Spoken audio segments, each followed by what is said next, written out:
Dear students of class 12 English literature, आज के इस लेक्चर 1 हिंदी वर्जन लेक्चर में स्टूडेंट्स हम स्टडी करने जा रहे हैं critical analysis of the poem my haven.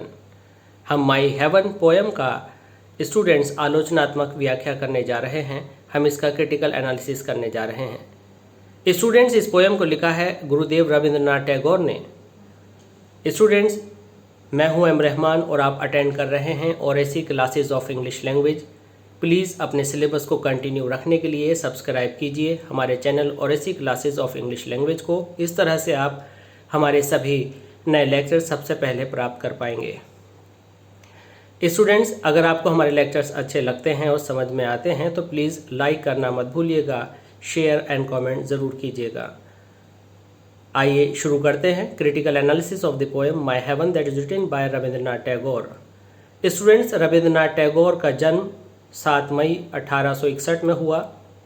वह पहले एशिया के एक ऐसे व्यक्ति थे, एक ऐसे राइटर थे जिनको नोबेल प्राइज़ मिला लिटरेचर के लिए 1993 में गीतांजलि के लिए, जो कि a collection of short poems है।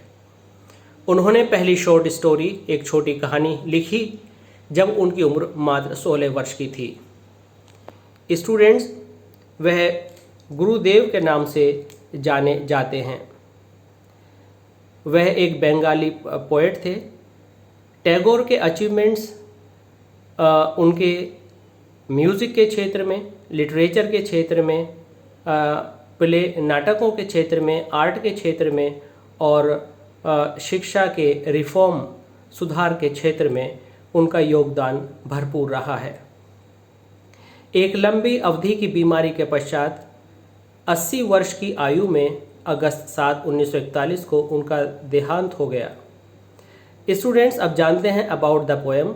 अबाउट द पोएम जानना बहुत ज़्यादा ज़रूरी है, क्योंकि जब हम एक्सप्लेनेशन लिखते हैं तो स्टूडेंट्स हमें ज़रूरत पड़ती है उनकी लेखन शैली के बारे में लिखने की और पोएम के ऊपर कुछ विशेष कमेंट करने की। तो आइए देखते हैं। द पोएम माई हेवन जो है उसका एक दूसरा टाइटल भी है, where the mind is without fear, जिसका अर्थ हिंदी में आता है जहाँ पर मस्तिष्क भय से मुक्त हो। स्टूडेंट्स, ये है उनकी एक संग्रह नैवेद्या में शामिल है और ओरिजिनल पोएम का जो टाइटल है वो प्रार्थना है, जिसका इंग्लिश में मीनिंग प्रेयर होता है। ये पोएम ब्रिटिश रूल के दौरान लिखी गई और इस उम्मीद से लिखी गई कि भारतीय लोग स्वतंत्रता हासिल करेंगे। स्टूडेंट्स, इस पोएम ने स्वतंत्रता सेनानियों को एक विशेष ऊर्जा दी जो कि भारत की इंडिपेंडेंस आज़ादी के लिए लड़ रहे थे। This poem has a didactic note. Students, इस पोएम के अंदर कुछ शिक्षा दी गई है। ये शिक्षाप्रद पोएम है। यह एक बहुत ही इंस्पायरिंग मीन्स प्रेरणा की स्रोत पोएम है। इसके अंदर जो लैंग्वेज है वो बड़ी ही अलंकृत और सिंपल भाषा में है। स्टूडेंट्स, इसके अंदर पर्सोनिफिकेशन और metaphor, figure of speech beautifully use किए गए हैं और इसके अंदर आप देखेंगे कि ये पोएम पिक्चरस्क भी है। इसमें पोएट कई सारे लाइंस में बिल्कुल एक तस्वीर हमारे सामने लाकर खड़ी कर देते हैं।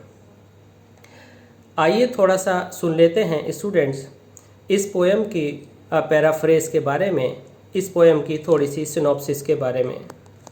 स्टूडेंट्स, अगर हम इस पोएम को समराइज़ करें तो कुछ इस तरह से कर सकते हैं कि पोएट यहाँ पर प्रार्थना कर रहे हैं कि उनका जो राष्ट्र है वह भय से मुक्त हो जाए और किसी भी दबाव से मुक्त हो जाए और यहाँ के लोग गर्व से सर तान कर चल सकें। वे हर कंट्रीमैन से चाहते हैं कि वे डिग्निटी के साथ रहें और गर्व के साथ रहें। वे ईश्वर से प्रार्थना करते हैं। वह एक ऐसे नेशन का ड्रीम करते हैं, सपना देखते हैं जहाँ पर नॉलेज पर किसी तरह का कोई बंधन न हो और नॉलेज बिल्कुल मुक्त हो। नॉलेज के ऊपर किसी तरह का रेस्ट्रिक्शंस ना हो और लोग नॉलेज लेने के लिए बिल्कुल स्वच्छंद हों। उनके रिलीजन के ऊपर, उनके कास्ट, उनके जेंडर के ऊपर कोई रेस्ट्रिक्शन न हो और भारत छोटे छोटे फ्रेगमेंट्स, टुकड़ों में न टूटा हुआ हो। ये टुकड़े मानसिक भी हो सकते हैं, भौतिक भी हो सकते हैं।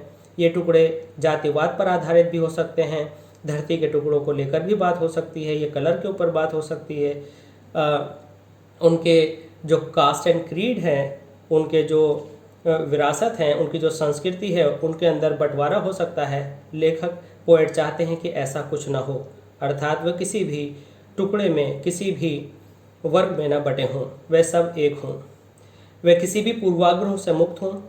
वे ईश्वर से प्रार्थना करते हैं कि यहाँ के जो लोग हैं वो बहुत ही ट्रूथफुल हों और वर्ड्स उनके हृदय की गहराई से निकल कर आते हों। स्टूडेंट्स, पोएट प्रार्थना करते हैं कि यहाँ के लोग लगातार पूर्णता को हासिल करने के लिए बिना थके लगातार अपने हाथों को बढ़ाते रहें और बिना थके अपने अस्तित्व को प्राप्त करें, स्वतंत्रता को प्राप्त करें और भारत को एक स्थिर और आत्मनिर्भर देश बना लें। स्टूडेंट्स, यहाँ के लोगों की जो समझ, जो बुद्धि है, वह अपनी पुरानी रूढ़िवादी बातों में घिर करके अपने आप को न खो दे।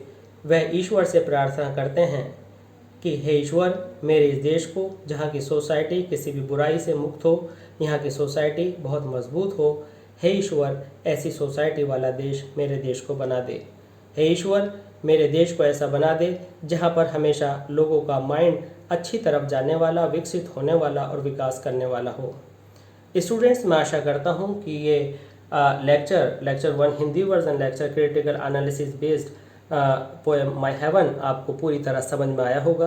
प्लीज़ स्टूडेंट्स, अगर आपको ये समझ में आता है तो हमारे चैनल को कंटिन्यू देखते रहिए और सब्सक्राइब कीजिए सबसे पहले इस अपडेट या किसी भी लेक्चर को पाने के लिए। स्टूडेंट्स, अगर आप हमें सजेस्ट करते हैं कि सर हमें इस पर कोई लेक्चर बना दीजिए, कोई आपका चैप्टर, कोई आपकी प्रॉब्लम है, तो हम उस पर आपको लेक्चर बना करके अपलोड कर देंगे। ये आपके लिए बहुत ज़्यादा हेल्पफुल होगा। तो please students, to continue watching, subscribe our channel और ऐसी classes of English language, and please comment, share and like. Thanks.